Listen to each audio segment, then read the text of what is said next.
President of the Republic of Finland, Sauli Niinistö, and President of the United States, Joe Biden. We will begin with statements by the presidents. Thank you and good afternoon. Excellent that we have this kind of a big hall in the castle. Plenty of you here. First of all, Joe, Mr. President, I want to thank you for visiting Finland. We have had possibilities of meeting each other quite often during the... I like it here even better. Yep. And by the way, first time we met also in Helsinki, I was the Speaker of Parliament when you visited. I remember. So we have had a lot of discussions during the last couple of years. I want to once again thank you for the strong support you have given all the time. It's my honor. The new era in Finnish security policy has begun, and you will be one of those who wrote it to history. I also want to thank you for the Vilnius meeting. It was very touching to feel the unity between allies, and I think it was greatly created by you. We had possibilities of discussing bilaterally today. I took up the negotiations of our defense cooperation agreement. We are going to continue our security discussion by that, and that is of vital importance to Finland. In the same time also Sweden and Denmark are having similar discussions, and at the end it seems that all the 5 Nordic countries will have a bilateral agreement with USA. Technology is one of the key words for the future. There are elements like artificial intelligence, quantum technology, sky technology. All that is leading our way to the future, and we have to make sure that it's leading our way in a very secure way, and that demands responsibility of those who know how, and that is why it is very important to coordinate and cooperate with our knowledge and resources forward in this sector. We also had a discussion on our neighbor, and I think that we both share similar views. The war in Ukraine was also discussed. We both see that we will continue support to Ukraine, which is defending not only herself but also all the values we represent in the Western world. We also had a meeting with the Nordic family. It is a tradition which started during President Obama's time, and it has been a very valuable tool for us to get even better understand each other's security and technology. They're also discussed there, and a lot of time and thoughts were presented on environmental issues. So, once again, it has been great to have you here. Well, thank you, Mr. President. It's been great to be here. Look, it's an honor to be with you and our other Nordic friends. We just finished, I would suggest, a very productive U.S. Nordic Leaders Summit on the heels of the historic NATO summit in Vilnius, and where Finland took its place at the table as our newest ally. We've always been friends, but the newest official ally member of NATO. And I also want to thank Minister Christensen of Sweden, who will soon be joining NATO, and Prime Minister Støre of Norway. We've had a great relationship. And Fredriksson of Denmark, and the Minister Jacoba, daughter of Ireland. You can tell that's a Freudian slip. I'm thinking of home. The daughter of Iceland. I want to say I think we've had a very productive summit. We discussed, Mr. President, where we stand at an inflection point in history, where the decisions we make now are going to determine the course of the history for the next 4, 5, 6 decades.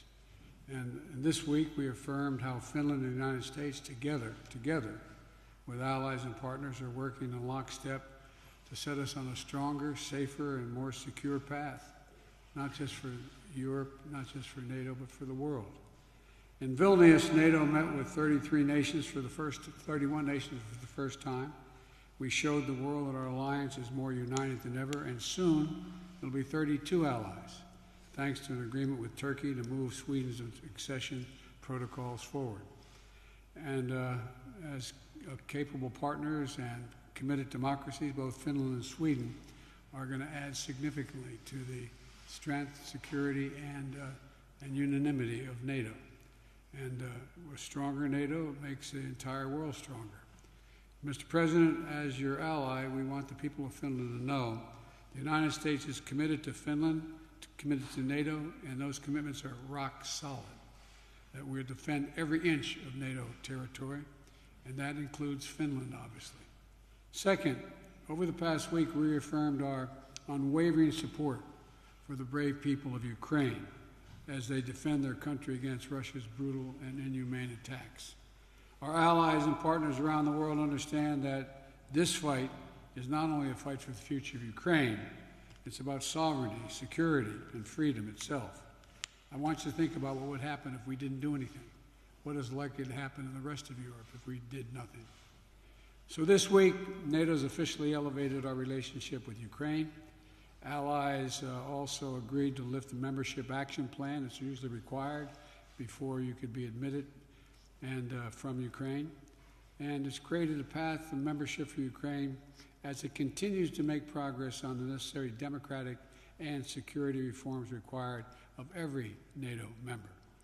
We also made clear to President Zelensky that we're not waiting for NATO membership to be finalized to commit to the long-term security of Ukraine. The leaders of the G7 together issued a new joint declaration of support for Ukraine, a declaration I was glad to see the Nordic nations immediately welcome and support it. It's going to launch a process open to any nation to negotiate bilateral security agreements with Ukraine until they're officially members of NATO. It will not only ensure that Ukraine can defend itself today, but it will deter future aggression as well, with the capable force across land, air, and sea from their friends. And finally, at every stop and every summit on this trip, we focus on using the power of partnership to take on the challenges that matter most to the people's lives in our countries. In the United Kingdom, we brought together public, private, and philanthropic partners to discuss ways to unlock literally trillions of private dollars in finance to fight climate change. In Lithuania, NATO allies met in the EU and our Indo-Pacific partners to continue advancing our work on terrorism, cyber threats, resilience, and so much more.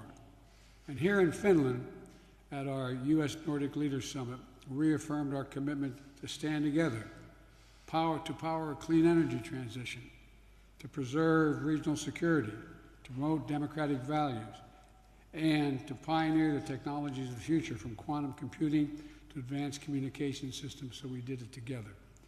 Mr. President, at this critical moment in history, this inflection point, the world is watching to see, will we do the hard work that matters to forge a better future? Will we stand together? Will we stand with one another? Will we stay committed to our course? This week, Finland, the United States, and our allies and partners said a resounding, loud yes. Yes, we'll step up. Yes, we'll stand together. And yes, we'll keep working toward a stronger, safer, and more secure world. So, Mr. President, thank you again for having me here. As partners, friends, and allies, I look forward to our work together in the years ahead, and it's been a real pleasure getting to know you even better. Thank you. Thank you. Now we have time for questions. Shall we start with Yle and Ida Tikka? You. Finnish Public Broadcasting Service. My question is for Mr. President Biden. The political volatility of U.S. remains a big worry for European partners. Meanwhile, back in Washington, a bipartisan group of senators has repeatedly failed to pass through Senate a bill that would prevent the U.S. presidents in the future from withdrawing from NATO without Senate's approval. What actions? Sorry, without what? I'm sorry? I didn't hear the last part of your question. In Washington, a bipartisan group of senators has repeatedly failed to pass through Senate a law that would prevent future U.S. presidents from withdrawing from NATO without Senate's approval. What actions will you take to assure Finland that the U.S. will remain a reliable NATO partner for decades to come? I absolutely guarantee it. There is no question. There's overwhelming support from the American people. There's overwhelming support from the members of the Congress, both House and Senate, in both parties, notwithstanding the fact there's some extreme elements of one party. We will stand together. The American people known since the end of World War II and the formation of NATO that our security rests in the unanimity among European and transatlantic partner, us. And so this is, no one can guarantee the future, but this is the best bet anyone could make. And my second question on that note to Mr. President Niinistö, hearing this answer that no one can guarantee a future, are you worried that the political instability in the U.S. will cause issues in the alliance in the future? Let me be clear. I didn't say we couldn't guarantee the future. You can't tell me whether you're going to be able to go home tonight. No one can be sure what they're going to do. I'm saying as sure as anything can possibly be said about American foreign policy, we will stay connected to NATO. Connected to NATO, beginning, middle, and end. We're a transatlantic partnership. That's what I've said. It seems that the President has answered your problems, but I have to tell you that during this process, I met approximately President many times, but I would say about 50 people from Congress and Senate. And I think the message was quite clear, quite united. And I have no reason to doubt about USA policies in the future. Let me say one more thing. We learned a hard lesson. Peace and security in Europe is essential to U.S. security and peace. The idea that there could be conflict in Europe among our friends and us not engaged has never happened in modern history. That's why we're staying together. Next question, President Biden. Oh, I've called on somebody. I'm sorry. Wall Street Journal. Andrew? Thank you, Mr. President. You've said that Ukraine shouldn't enter NATO until after the war is over. Are you concerned at all that those comments could motivate Putin to keep the war going or discourage him from entering peace negotiations? And is there a serious risk that this war could drag on for years? And do you see any path toward the war ending with Putin still in power? First of all, no one can join NATO while a war is going on, where a NATO nation is being attacked, because that guarantees that we're in a war, and we're in a third world war. So that it's not about whether or not they should or shouldn't join, it's about when they can join, and they will join NATO. The issue of whether or not this is going to keep Putin from continuing to fight, the answer is Putin's already lost the war. Putin has a real problem. How does he move from here? What does he do? And so the idea that there's going to be what vehicle is used, he could end the war tomorrow. He could just say, I'm out. But what agreement is ultimately reached depends upon Putin. and what he decides to do. But there is no possibility of him winning the war in Ukraine. He's already lost that war. Imagine anyway, he's already lost that war. Just on the question of a concern about it going on for years, is there a possibility that there's a stalemate in this becoming? I'm sorry? The question of whether the war could go on for years, is there a possibility there's a stalemate and it can continue for quite some time? Well, I don't think the war can go on for years for two reasons. Number one, I don't think that that Russia could maintain the war forever, number one, in terms of their resources and capacity. Number two, I think that there is going to be a circumstance where eventually President Putin is going to decide it's not in the interest of Russia, economically, politically, or otherwise, to continue this war. But I can't predict exactly how that happens. My hope is, and my expectation is, you'll see that Ukraine makes significant progress on their offensive, and that it generates a negotiated settlement somewhere along the line. And I have a question for the Finnish president, but I would be remiss if I didn't raise my colleague Evan Gershkovich, who's been in prison for more than 100 days. I just wondered if you had an update on the process for trying to get him out of prison, and if you're serious about a prisoner exchange. Well, I'm serious about prisoner exchange. I'm serious about doing all we can to free Americans from being illegally held in Russia or anywhere else for that matter. And that process is underway.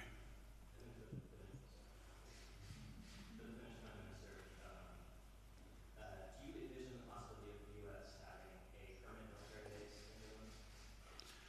in Finland? Like I told, we are discussing on DCA, the Defense Cooperation Agreement, and it has a lot of elements. They are still open, but we are open on negotiations, and I know that our counterpart is also very open. So let us see. Next question goes to President Niinistö, please.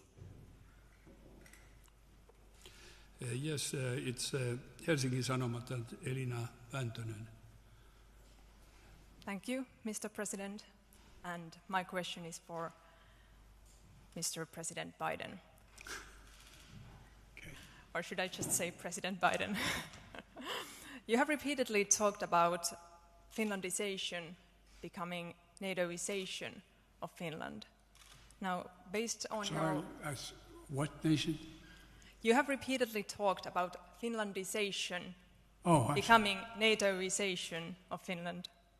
Based on your long experience, how does that change Finland's place in the world? Well, first of all, the context in which I said that was the gentleman who occupies a seat on the other side of your border in Moscow said he wanted the Findalization of NATO.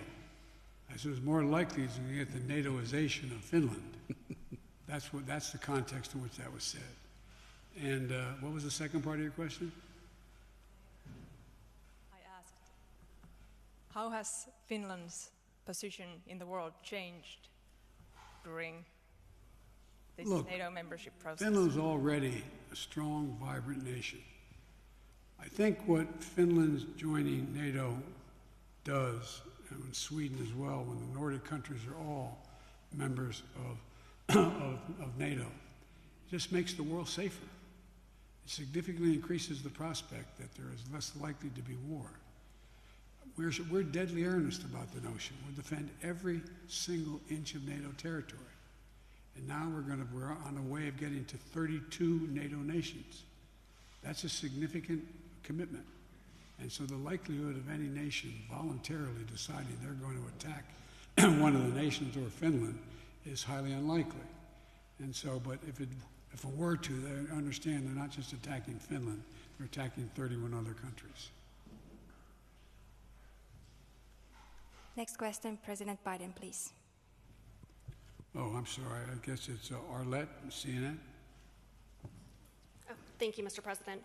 We've seen more disarray with Russian generals, most recently with the firing of a general who criticized the defense ministry, this following that rebellion by Prigozhin.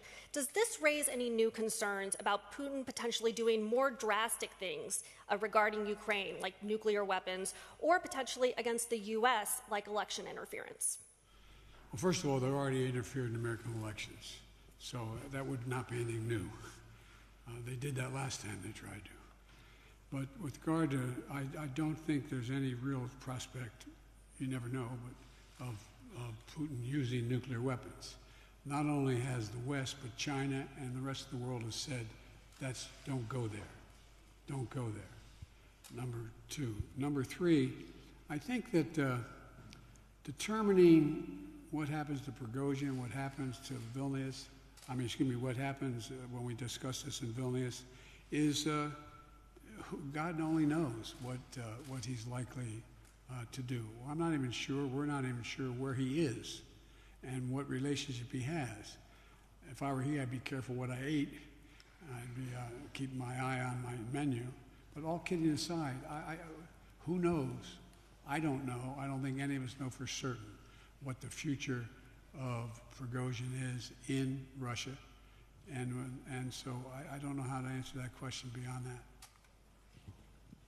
And if I could also ask you something about happening back home. You're seeing the GOP grappling with tying abortion rights to defense issues, including a block on military promotions by Senator Tuberville. What does this say about U.S. military readiness? And would you be willing to talk with Tuberville to try to work out some solution? I'd be willing to talk to him if I thought there was any possibility of him changing this ridiculous position he has. He's jeopardizing U.S. security by what he's doing. I expect the Republican Party to stand up, and do something about it. It's in their power to do that. The idea that we don't have a chairman of the Joint Chiefs of Staff, the idea that we have all these promotions that are in abeyance right now, that we don't know what's going to happen, the idea that we're injecting into fundamental foreign policy decisions what in fact as a domestic social debate on social issues is bizarre. I don't ever recall that happening, ever. And it's just totally irresponsible in my view. And I just think that, I'm confident that the mainstream of the Republican Party no longer does not support what he's doing. But they got to stand up and be counted. That's how it ends. And for President Niinistö, you've been working on fortifying the fence along the border between Finland and Russia. Is there anything that you're seeing recently that concerns you? And also, as a leader who shares a border with Russia, what more do you want to see done to deter Putin? During the beginning of our application process, surely we had to make sure first trying to figure out every possible negative action we might meet, and surely how we respond on that. And we were very careful on that work. So at the moment, situation is quite calm. Hope it remains as such. But I just want to tell you that Finnish people do feel more secure at the moment. We have 80% of population supporting NATO membership, and more than 80% who say that we will also protect our allies. That's the Finnish position. Thank you. This concludes the press conference. Thank you very much.